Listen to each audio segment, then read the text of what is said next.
Today we have our financial planner, Metta Anggriani. So Metta have been working in the industry for more than 15 years and formed Anggriani and Keuangan alongside Safir Senduk and partners, the first independent financial planner in Indonesia. Thank you so much for joining us, Mbak Metta. Hi, Mbak Metta. Good morning. Morning. Hello, good morning, Mbak Rasya, Mas Paul. Thanks for joining us. Thank you for joining us. So our first question is, what do you think is the pro and cons of e-wallet? Well, yeah, nowadays e-wallet is like one of the payment tools that available because of the technology, right? Right, and there is a pro and con, and I think you mentioned some of the pros already. Like convenience, because now we can use the digital wallet. Not only for transactions, shopping, but also for transferring monies, and even some now has evolved into an investment alternative solution as well. And second, like you said, maybe for using the digital wallet, it helps us for a contactless payment. Like nowadays during the pandemic, it is easier to, you don't want to touch many things, right? You can only touch your gadget. So that's safe enough for us for doing transactions. And of course, it is help us to have less things to carry, because then we don't have to bring the wallet, the cards, the coins, all that heavy stuffs, right? We can only use everything in one place, like your gadget, your handphones, right?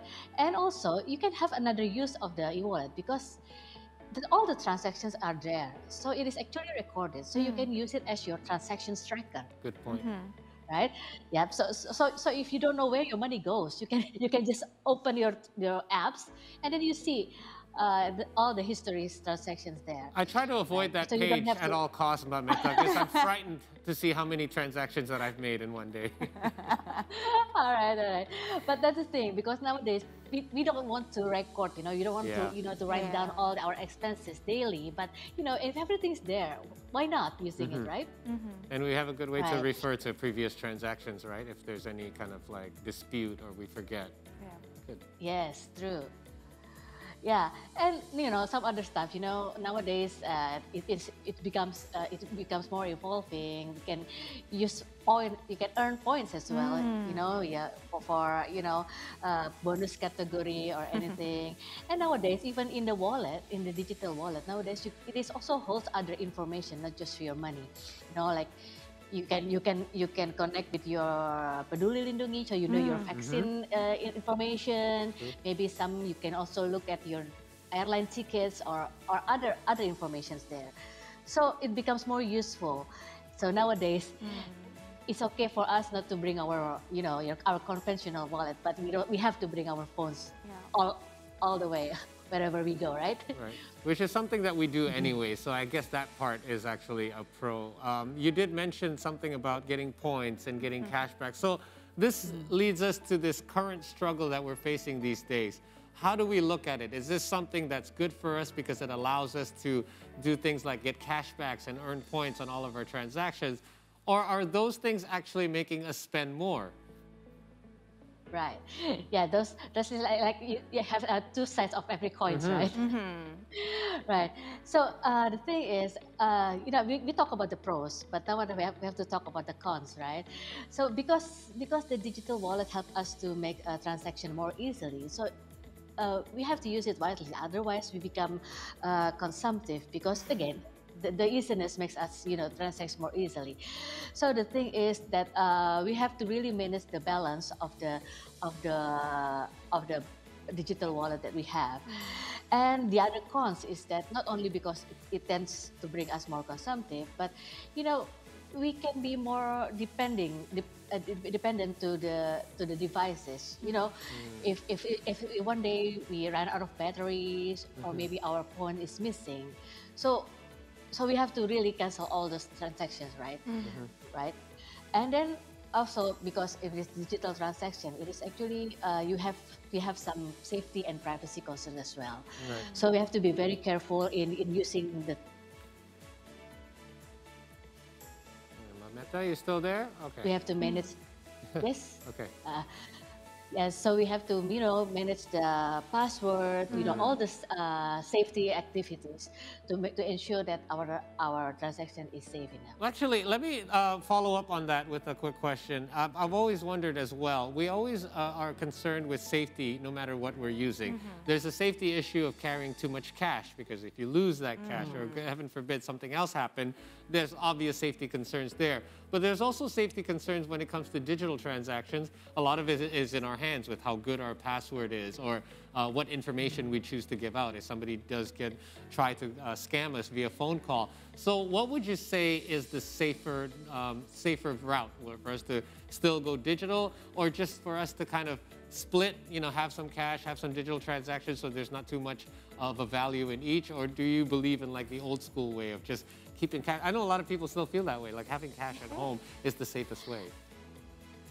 Yeah, I think for us, I mean, like nowadays, because of the technology, I think it is good for us to follow the current use of technology as well. But again, we are not fully cashless society, right? So there are some merchants that are still receive only cash payments. So that's why, I mean, like, even if you put all your monies in the digital wallet, maybe it's not wise enough, because then you will still need to have some cash for daily expenses. Absolutely. So it's good to manage the balance. And again, like Paul said, it has risk as well. So we need to really manage the balance. It's maybe safer to put in the banks, in your bank account, and then you just transfer, certain amounts of, in your digital wallet, so you can use it for a specific period, maybe like a week or something. Because like then again, like Paul said, it's not just about the transferring the amount and make sure the safety, but there's also the cost as well. The cost of transferring, the top up, and of course, if you put the money in the digital wallet, it will not grow because it will not get interest. Yeah. Right? So that's why I think you have to put your money, the big chunk maybe in your bank accounts, and then you manage your daily expenses, in both your digital wallet and then your conventional wallet. I think for nowadays in Indonesia, we need to still use it both. Right. So you're speaking about how to essentially allocate your money. The big chunk is still in the bank, and the small daily or weekly chunk is you can put it on the e-wallet. And you also mentioned that we can actually record our transaction, or it's already recorded, right? So how can actually using e-wallet help us to manage our finances? Do you have some tips or trick to how to use e-wallet Or perhaps a guide, like like how much should you transfer in over a whole month? Exactly. Or how long is the period where you can actually, transfer your money to the e-wallet itself? Yeah, so actually we can use the digital wallet as a budgeting tool. So we use it as to allocate our money for our daily expenses, right? Before, in the old days, people used the envelope, right? The envelope system. Like this envelope is for monthly expenses, for electricity and stuff. So nowadays, you can use the digital wallet as well as our virtual envelope, right? So nowadays, there are many digital wallets. Maybe it's wise to limit the use of the digital wallet, because otherwise our money is scattered everywhere. But then again, I mean, if you want to use like the allocation, maybe you can use the wallet A for your transportation, and then the wallet B for your foods, and then wallet B for shopping, for in the e-commerce or etc. So actually, you can already allocate your balance in the digital wallet, right? And then the second thing is not only that you limit the digital wallet, but you can also limit the amount. Maybe then like for example, if this is for transportation, how much transportation cost that I spend for a week, for example. So maybe we can also allocate maybe for a week, so we know our expenses. And maybe for foods, how much actually do I need to spend for foods? Maybe I should put it weekly. Then if the balance is gone, that means maybe I overspend. If the balance is still there, or maybe I manage it, good enough for this week. And the thing is, for the budgeting for shopping. So that's a good one. So we know now that we can use the digital wallet as a payment tools, Right. not for loans, because nowadays the digital wallet also has evolved as a loan alternatives, with the pay later Yeah. Yeah. and so on. So you tend to always spend, you always do the transaction without having the balance in your digital balance. So Yeah. so that's what you need to be aware of, to be cautious for. That part is scary to me. Like I'm already kind of following the tips, some of the tips you mentioned. I'm already following that. I have one platform I use strictly for transportation and groceries because I get points for the vendors that I use on those platforms. And then for my monthly needs, diapers and things of that sort, I use another wallet. And then you did mention something that's interesting because I get offered more points if I borrow the money, like if I use the pay Wow. later I never system. realized that, but it's actually very scary. Right? Because then I'm tempted. I'm like, oh, I can get an extra 10,000 points. Why not? Because I can just pay it later in a few days. But then what if in a few days you forget? Then you Yeah. get charged interest. Then there goes all your points. So what do you think about that whole pay later system, Metta? Well, then again, the technology is actually helping us to do transaction more easily. But then again, the pay later is similar with the online loans or maybe the credit cards. Right. The thing is, we have to know that whether our transaction is for, is it for consumption? If it is for consumption, so it is wisely to spend it with the money available, right? Because otherwise, it's not going to be productive, and you actually pay extra because you need to pay for the interest if you forget to pay, and then there's another expenses as well. So actually, the thing is, again, we have to make sure that we need to limit our transactions to only our capacity. So we know if you have this capacity of financial, like for example, this is my balance for shopping, and so this is it. If we want to spend more, maybe we have to wait for another month after we get another salary coming in our accounts, or maybe we just maybe we just to find some alternatives of having our needs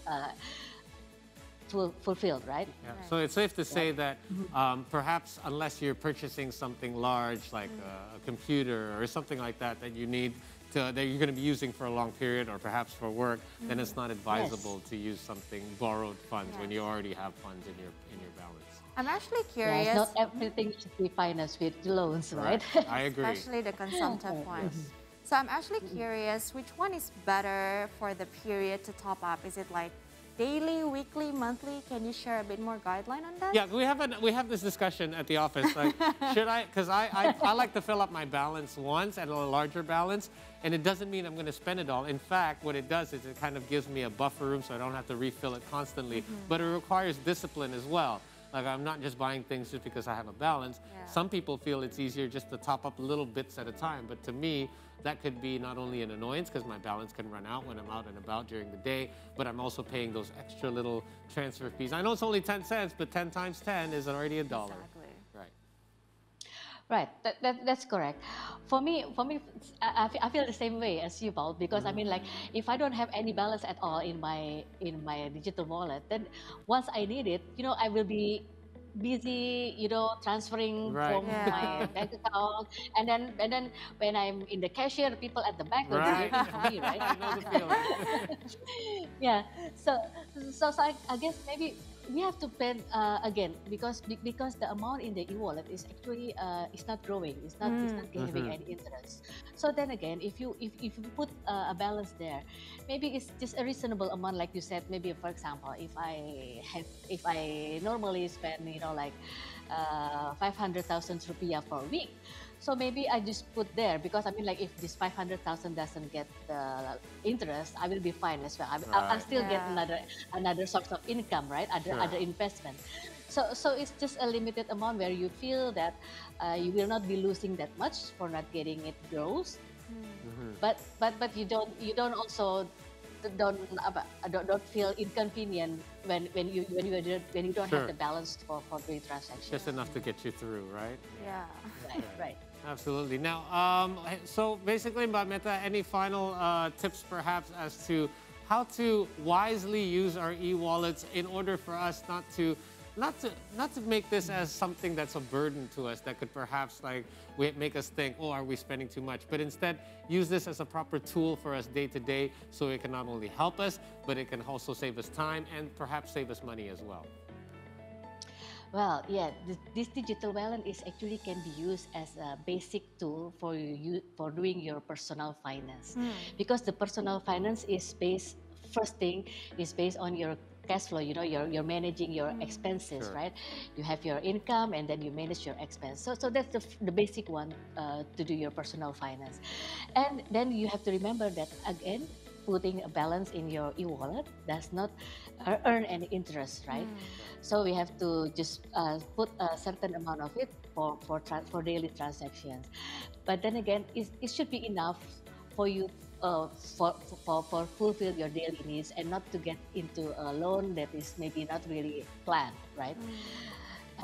But nowadays, since the technology has evolved, you know, the digital wallet is also expanded as a investment. Some, you know, you cannot just buy, you know, foods or groceries there, but you can also buy gold. Maybe there's a gold investment I see that. options in some of the e-wallets, and maybe some now they have already you can buy some mutual funds already there, and it's getting more evolved as well. So again, with one tools, it's up to you whether you're going to spend it, or you want to save it, or you just maybe you're doing the conventional way. That's okay as well, right? So it depends on your situation and on your environment. So the thing is, again, use it as our tools for managing our finance. Yeah, Do it so wisely. in any case, no matter what you decide to use, e-wallets or cash, you still need to remain disciplined. You need to still keep track of your finances, and hopefully the use of e-wallets will just make this tracking a lot easier. Thank you so much, Metta, for your time. Thank you so much, Metta, thank for your you. insights. We do appreciate it. Have yourself a great week. We're still in the middle of a holiday, so I hope you enjoy any time off that you get. Stay safe.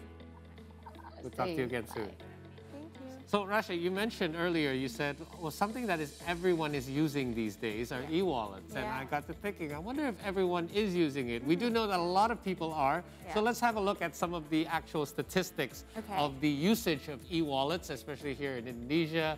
There has been a rise in the usage of wallets. I can imagine, especially after the pandemic, right? Definitely, and it goes to show as well that the age groups that are using these particular platform, there you have it. This is taking a look at Gen Z and millennials. Yeah.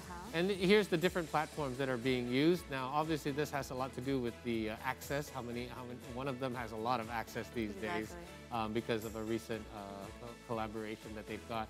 And there you see a year-on-year comparison by month. And now I can see how the top two here kind of switch. It's because of a lot of the offers that we talk about, things like A points. lot of the top ups, the points, right? The cashback and everything. Right? Yes, and then you can see the age groups as well. It's anywhere between the ages 25 to 40 is where you find the majority of the usage for e-wallets. But the entry points go as young as 18, because who's not on their phones these days? Exactly. You know, you can carry your wallet and a phone, but I'll be honest, these days, I carry my phone with a little card holder with just my basic necessities, Like such your as ID card, my right. credit card, and my Right. bank card, because you never know when you're going to need it. But I'll be honest, I barely reach into that little card wallet. Most of the times Yeah. I'm scanning and I'm just punching in my password Yeah. because I'm using a digital e-wallet. There you have it. GoPay is currently being used. Almost 60% of usage is from GoPay, with the next closest behind is almost half of that, basically, OVO. And I know that I use several of these platforms as well, and I can say that's pretty accurate to usage as well. Yeah, So because a lot of people are actually used to use GoPay for the transportation, right? Correct. And they started to grow, and now with, as and you OVO is mentioned, linked to the other transportation Exactly. hub as well. And Yeah. then you see the big ones. I would say the top 5 is in most people's phones, right, Yeah. installed. At What least I- you will have 2 or 3 of those. And I know because whenever I want to transfer to my friends, it's Yeah. so easy because they also have that, Right. right? Right, that's Yeah. very true. Good point. Anyway, I hope this gave you some insight as to how to not use your digital wallet Not to abuse. easily overspend. Exactly, use it, don't abuse it. I like that. All right, guys, thank you so much for joining us for the talk show. We'll be right back with a recap of our earlier news, so stay tuned at the C Morning Show. We'll be right back.